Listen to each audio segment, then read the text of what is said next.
So I'm on the 300L today. It gets smoother as you ride it, as you put some miles on it.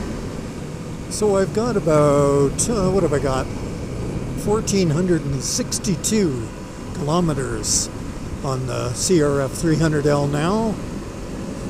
And I have got no complaints other than what I've already complained about. I bitched about the rear shock. But other than that, it's been good. I like the way the power comes on. It's got a nice smooth power band as far as I'm concerned. It's got useful power. Doesn't seem to have any dead spots, flat spots. Spots where you really don't have any power. Even when you rev it up past 8,000 RPM, it's still got pretty good power there. And of course it's got that nice dual sport advantage, right?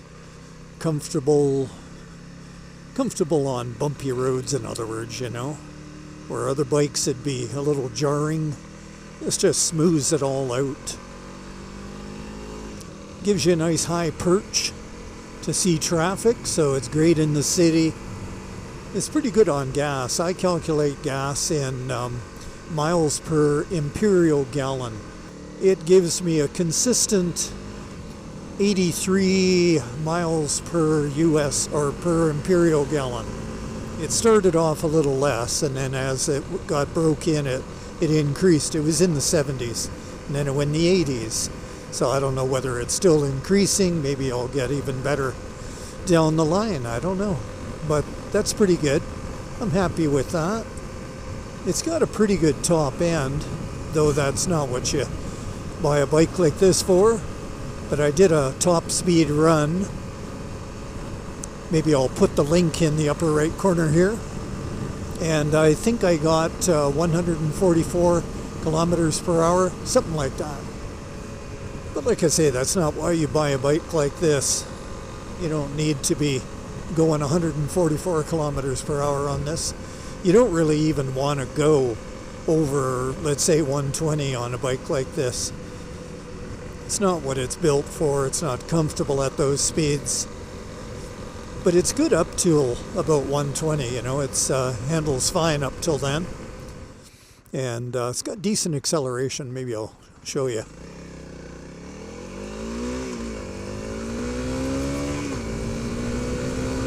So we're going 80. I could have accelerated faster, but hey, we're in the city. Gotta behave, sort of. Sort of behave, right?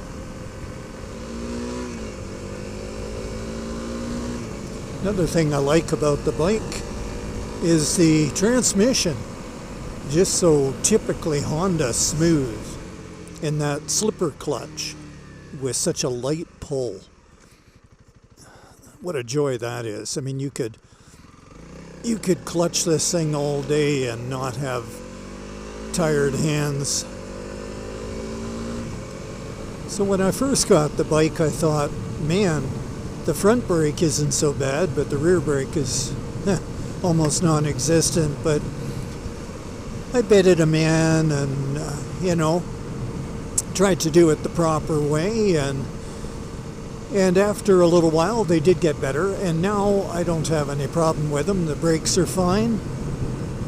The back brake, of course, it's still not so hot. You still have to stomp on it to lock the rear up, even on dirt. The front brake is pretty decent for the kind of bike it is. I mean, you don't want a lot of grab on these bikes because you're riding it on the dirt quite a bit, eh? You don't want too much grab there. So all in all, I would say the brakes are pretty good.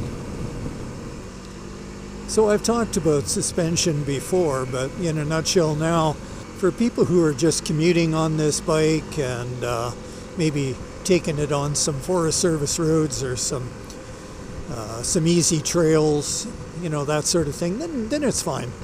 Right out of the box. No issues whatsoever.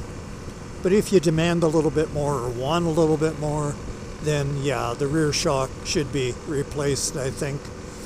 I mean, I've gone around some twisties at speed and I know that that rear end starts to wallow. But I can't really call that a complaint as such because the bike is priced so well. They made such huge improvements in my mind over the CRF300L, and yet they kept the price down. So they had to find cost cuts somewhere. And for the market they're shooting for, I think they made the right decisions. And for anyone else that wants a little more from the bike, well, yeah, that's pretty much all they have to upgrade is the rear shock. Maybe for some, the forks, you know, put a spring in the other fork and maybe valve it. The other thing I could mention are the ergonomics on this one as compared to the CRF300L. I think, now I could be wrong, but if my memory is correct, this one gives you a little bit more room. You know, the distance between where I'm seated and the handlebars, I don't feel as cramped on this one. Now I've rotated the bars forward as much as is practical, and yeah, it's perfect for me. It's just about right. And the added bonus that gave me is it moved this out of the way of the dash, because otherwise it was right across the center of the dash. So for now, that's about all I got to say about the CRF300L at about 1,500 kilometers. So ride safe, have fun, take care, have a blast. Catch you on another video.